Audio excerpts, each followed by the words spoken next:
A propósito del Bicentenario, tenemos unos aspectos y temas fundamentales que queremos tratar en esta mañana de sábado. Los retos del General Santander, segunda parte, veníamos analizando ese contexto, y en las tierras heroicas de Boyacá. El movimiento obrero celebra la independencia absoluta de España el 9 y 10 de agosto. Este contexto nos lo hace Miguel Urreguardila, doctor en Historia del Colegio de México y de la Universidad de Puerto Rico, docente del Instituto de Investigaciones Históricas de la Universidad de Michoacán, Morelia, en México. Y también Miguel Ángel Pardo Romero, magíster en Historia y Publicaciones en Política Educativa, secretario de Asuntos Educativos, Pedagógicos y Científicos de FECODE y coordinador nacional de Renovación Magisterial.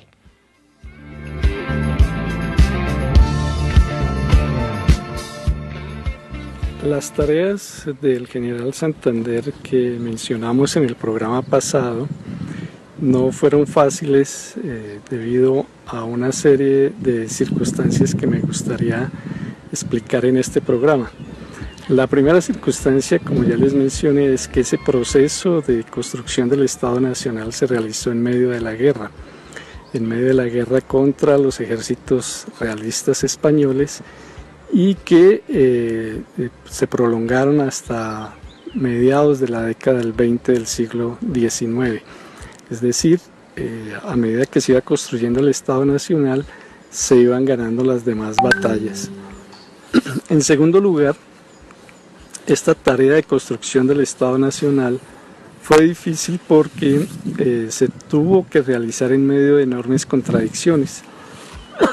Contradicciones, por ejemplo, entre militares y civiles, es decir, entre el ejército y las fuerzas que no estaban en armas en el proceso de independencia, contradicciones entre las regiones, contradicciones de tipo económico, de tipo cultural, de intereses regionales, contradicciones con la Iglesia, que era la principal, una de las principales columnas del orden colonial, y contradicciones entre las regiones, porque subsistían ciudades realistas, ciudades que estaban con la corona española y que se enfrentaban no solamente política sino militarmente a las ciudades que estaban con la independencia. Ese, por ejemplo, fue el conflicto entre Santa Marta y Cartagena.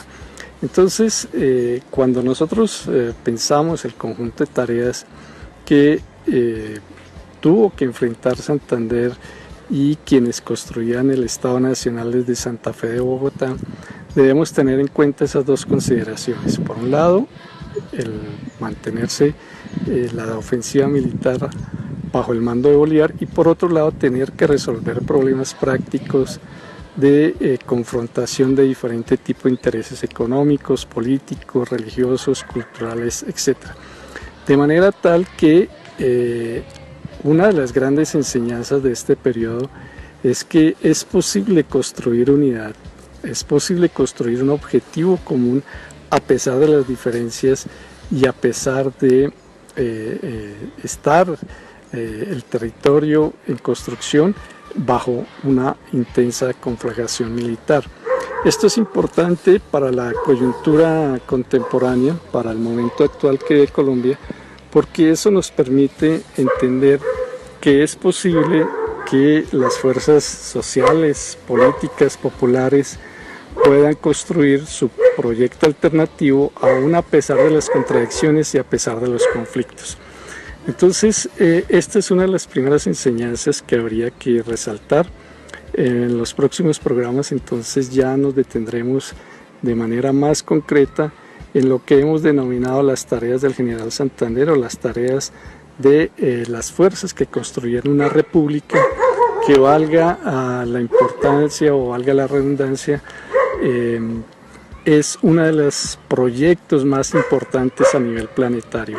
Pocos proyectos existían en el mundo en aquel entonces que se plantearan la construcción de una república, y más con el tamaño del que tenía la República de Colombia en aquel entonces. Muchas gracias.